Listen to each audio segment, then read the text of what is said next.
Good morning, I'm Brian Reagan. This is Tyler Kelly. and we welcome you to Mornings with Brian and Tyler. And today we are in John chapter 2, verses 1 through 12. On the third day there was a wedding in Cana of Galilee, and the mother of Jesus was there. Now both Jesus and his disciples were invited to the wedding. And when they ran out of wine, the mother of Jesus said to him, "They have no wine." Jesus said to her, "Woman, what does your concerns have to do with me? My hour is not yet come." His mother said to the servants, "Whatever he says to you, do it." Now there was set there 6 water pots of stone, according to the manner of purification of the Jews, containing 20 or 30 gallons apiece. And Jesus said to them, "Fill the water pots with water." And they filled them up to the brim. And he said to them, "Draw some out now and take it to the master of the feast." And they took it.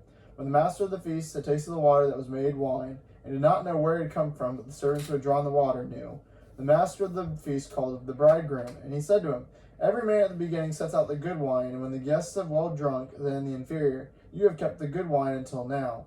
This beginning of signs Jesus did in Cana of Galilee, and manifested his glory, and his disciples believed in him. After this he went down to Capernaum, his mother, his brothers, and his disciples, and they did not stay there many days. All right. So this, the first of his signs, I want to deal with that. This is the first of his non-healing signs. Some people, no, this was Jesus' first miracle. Well, it just really depends on how you read from the time of the end of Jesus's temptation in the wilderness till this event. Okay. Now, I don't really care one way or another which miracle was, quote, his first, because being hung up on that has caused people to miss this passage. And among the things in this passage that we want to take note of, and this is a non-healing miracle, but it's one of the few non-healing miracles that has something happen that we can discern a lesson from, that essentially has a potential of duplication within our lives as Christians. I'll be honest with you, most Christians will never ever reach a point of faith where they can walk on water. Do you believe Christians could walk on water, Brother Brian? Yeah. Because Jesus walked on water and Peter walked on water for a while. The potential's there. But most people's concept of water is such that, no, their brain automatically, in their heart, they believe they're going to sink like a rock every time. So, and if I have to ask you where to develop your faith, for you to be able to just walk around and play on top of water, that's not the important area for you to develop your faith. But something like this is. His mother tells him they have no wine. Him calling her woman didn't upset her. So I don't know why it upsets people now. What did she say when Jesus says, "Woman, what does it have to do with me? My hour's not yet come"? What did she say to him, Tyler? Whatever he says to you, do it. To my friends and neighbors who are Catholic, the first thing Mother tells us,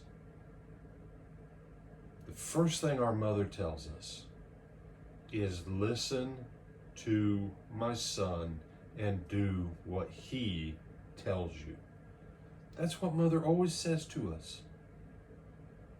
If anyone ever comes and says that Mary allegedly said anything that doesn't agree, support, and point us 100% in every way to Jesus, it's not from Mary. Because here we have her own words, and what does she say? Whatever my son tells you, you do it. Mary, his first disciple, spoke these words: "I am the Lord's handmaiden. I am the Lord's slave girl. Whatever he wills, let it be done to me." She is always exalting the Father. She is always exalting the Son. And she is always in cooperation with the Holy Spirit. And you say, what does that have to do with the miracle? Nothing, but so many love Mary, and you should. How can you say you love Jesus and not love his mother? How can you say you love Jesus and not love Joseph? That's insane to me. And Jesus says, whatever my mother commands you, Mary says, whatever my son commands you, you do that. What is the point of him filling the water pots and turning the water to wine, making sure all the water pots, they're full? He says, fill them all the way up, fill them all with water.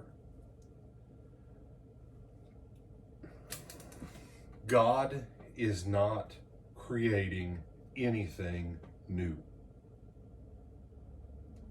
When it says in Genesis that he rested on the Sabbath, everything in the universe that has been or will be created in the current universe already is, and there is nothing new being created.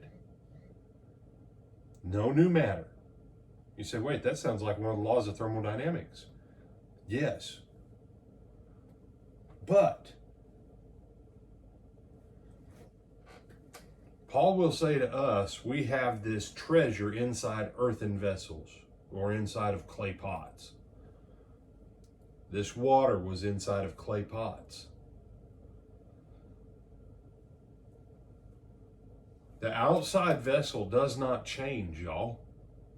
When you're born again of water and of the Spirit, that Jesus is going to talk about that in chapter 3, the outside vessel stays the same, but the inside is a complete transformation.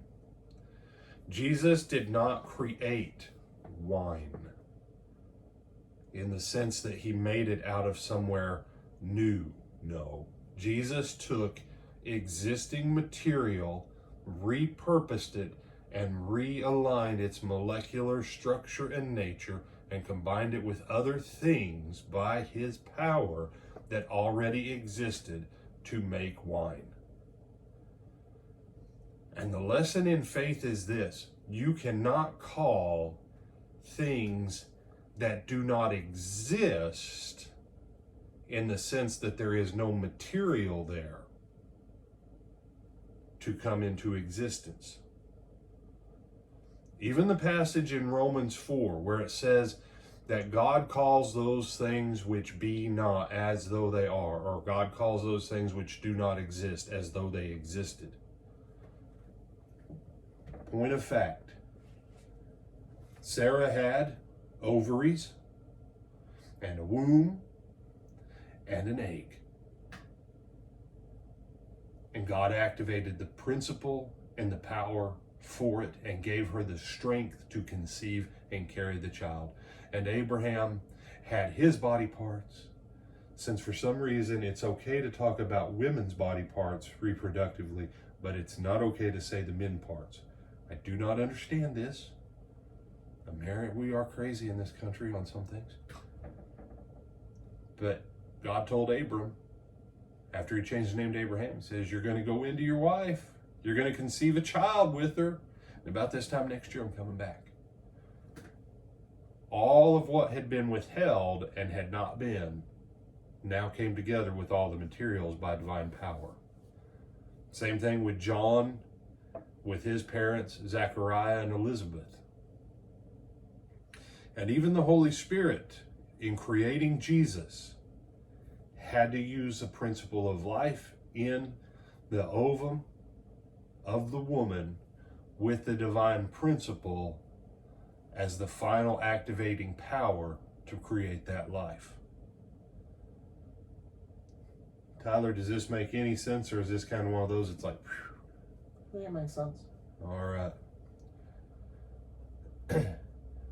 Because they filled water and they took out wine when they did what Jesus said. When did it change to wine? As they drew some water out and took it to the master of the feast. As it was coming out, it was changed, because they were obedient. Obedience is the key. I'm Brian Reagan. This is Tyler Kelly. Do you have anything you want to add? No, sir. All right, with that, we bid you good morning. Lord willing, we'll see you back this afternoon. If not, make sure you come back 7 o'clock tonight for Brother Greg Edwards. A great lesson tonight on the lesson of forgiveness in the letters of the New Testament. Looking forward to it.